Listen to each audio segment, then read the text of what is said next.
Hi everyone, welcome back to another video of me teaching law of torts. So let's begin. তো আজকে আমরা পড়বো about the topic principles of liability in tort. এই principles of liability in tort এর প্রথম element হলো mental element. চলো mental element কি সেটা একটু ডিটেলসে জেনে নিই। একটা ক্রাইমের ক্ষেত্রে মেন্টাল এলিমেন্ট সবথেকে ইম্পর্টেন্ট ভূমিকা পালন করে।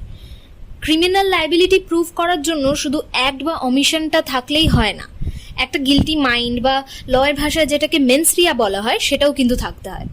একটা মানুষকে এমন কিছু কাজের জন্য শাস্তি দেওয়া যায় না which he never meant to do. সে কখনোই সে কাজটা ইন্টেনশনালি করতে চায়নি, ভুল করে হয়ে গেছে। তাই টর্টিয়াস লাইবিলিটিকে ডিটারমাইন করার জন্য এই মেন্টাল এলিমেন্টগুলো থাকা খুবই প্রয়োজন। এই মেন্টাল এলিমেন্টে তিনটে স্টেজ আছে, সেটা হচ্ছে মোটিভ, ইন্টেনশন অ্যান্ড ম্যালিস। ফার্স্টেই আসি মোটিভ। এটা এমন একটা স্টেজ যেটা হিউম্যান মাইন্ডকে কোনো অ্যাক্ট করার জন্য অনুপ্রেরণা দেয় বা ইন্সপায়ার করে। যে কোনো রংফুল অ্যাক্ট করার পিছনে কোনো না কোনো ইন্সপিরেশন তো থাকেই। কোনো মানুষ কোনো অ্যাক্ট করলে সেটার একটা আলটেরিয়ার অবজেক্ট বা হিডেন অবজেক্ট থাকে। মোটিভ ল অফ ক্রাইমের ক্ষেত্রে একটা মেন ইম্পর্টেন্স প্লে করে, কিন্তু ল অফ টর্টের ক্ষেত্রে এটার ইম্পর্টেন্স অতটাও নেই। ফর এক্সাম্পল, কেউ কোনো অ্যাক্ট করলো যেটা আনলফুল, বাট তার মোটিভ এখানে কারুর ক্ষতি করার ছিল না, কিন্তু তার মোটিভ যতটাই ভালো থাকুক না কেন তার কোনো রাইট নেই সেই আনলফুল অ্যাক্টটা করার। সেকেন্ড স্টেজ হচ্ছে ইন্টেনশন। ইন্টেনশন সেই অবজেক্ট বা পারপাসকে বোঝায় যেটার জন্য সেই অ্যাক্টটা করা হচ্ছে।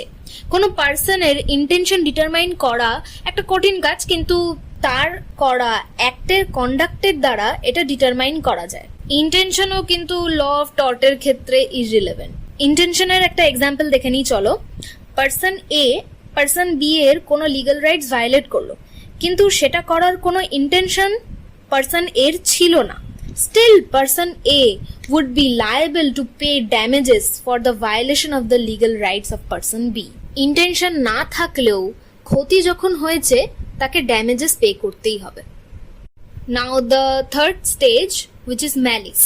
Malice এর মানে হলো ill will, কিন্তু লতে এটার দুটো মিনিং আছে। First one is intentionally doing a wrongful act and second one is improper motive.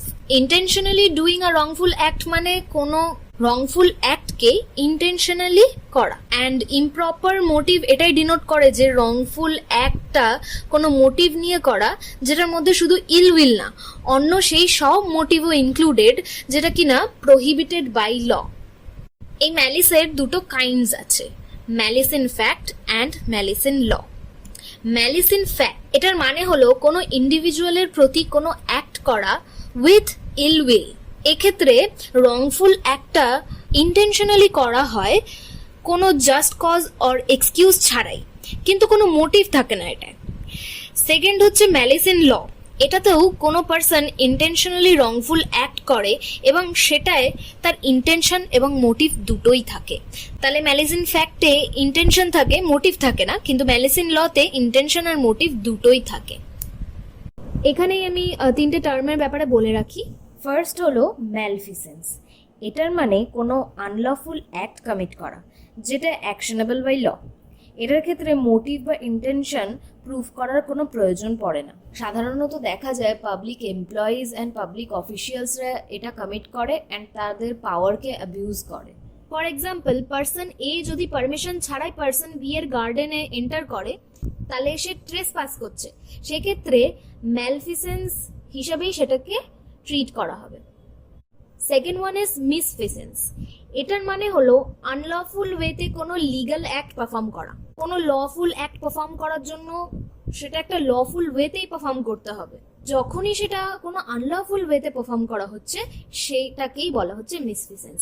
For example, Ram ট্রেনে টিকিট ছাড়া উঠলো, এবার টিটি এলো, টিটি টিকিট চাইলো কিন্তু রাম দিতে পারলো না। তো এখানে টিটির কি করা উচিত? তার কাছ থেকে ফাইন নেওয়া উচিত, কিন্তু টিটি কি করলো? রামকে ধাক্কা দিয়ে ফেলে দিল। এখানে টিটি আনলফুল ওয়ে অ্যাপ্লাই করলো। এই কেসটাকেই আমরা মিসফিসেন্স হিসেবে ট্রিট করব। And the third one is nonfeasance. এটার মানে হলো non performance of compulsory or obligatory act or failure to perform an obligatory act, মানে আপনার যখন একটা কম্পালসারি ডিউটি আছে যেটা যে কোনোভাবেই আপনাকে সম্পূর্ণ করতে হবে, কিন্তু আপনি সেটা করলেন না বা সেটা পারফর্ম করতে ফেল করলেন, সেটাকে ননফিসেন্স বলা হবে।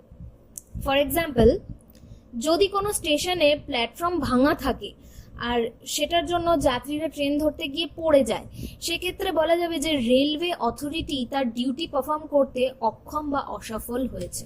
তাহলে ম্যালফিসেন্স, মিসফিসেন্স অ্যান্ড ননফিসেন্সের মেইন ডিফারেন্সটা কি হলো? ম্যালফিসেন্সের ক্ষেত্রে ইনিশিয়াল স্টেজেই একটা রংফুল অ্যাক্ট পারফর্ম করা হচ্ছে যেটার জন্য অন্য এক পার্সনের ক্ষতি হচ্ছে। মিসফিসেন্সের ক্ষেত্রে একটা লফুল অ্যাক্টকেই একটা ইমপ্রপার ওয়েতে বা আনলফুল ওয়েতে পারফর্ম করা হচ্ছে যার জন্য অন্য একজনের ক্ষতি হচ্ছে। আর ননফিসেন্সের ক্ষেত্রে ফেলিয়ার টু অ্যাক্ট মানে কাজটি করার অক্ষমতার জন্য অন্য একজনের ক্ষতি হচ্ছে। এছাড়াও আর একটা মেন্টাল এলিমেন্ট এক্সিস্ট করে যেটা হচ্ছে নেগলিজেন্স। নেগলিজেন্স তখনই হয় যখন একজন ব্যক্তি রিজনেবল কেয়ার ছাড়াই কোনো কাজ করে এবং পরবর্তীকালে সেটার জন্য অন্য একটা পার্সনের হার্ম হয়। নেগলিজেন্সের ক্ষেত্রে কেসগুলোতে এটাই দেখা হয় যে সেই ব্যক্তি রিজনেবল কেয়ার নিয়েছিল কিনা। ফর এক্সাম্পল, পার্সন এ যখন একটা স্পিড লিমিটের বেশি স্পিডে রাস্তায় গাড়ি চালায় আর সেটায় যদি অন্য একজন ব্যক্তি হার্ট হয়, সেক্ষেত্রে সেটাকে নেগলিজেন্স বলা হবে। এবার আসি নেক্সট দুটো ম্যাগজিম, ড্যামনাম সিনে ইনজুরিয়া অ্যান্ড ইনজুরিয়া সিনে ড্যামনাম। এই ম্যাগজিম দুটো আমি অলরেডি আমার আগের ভিডিওতে এক্সপ্লেন করেছি। And that's it for today. If you have any queries related to this topic, you can ask me in the comment section below. Thank you for watching.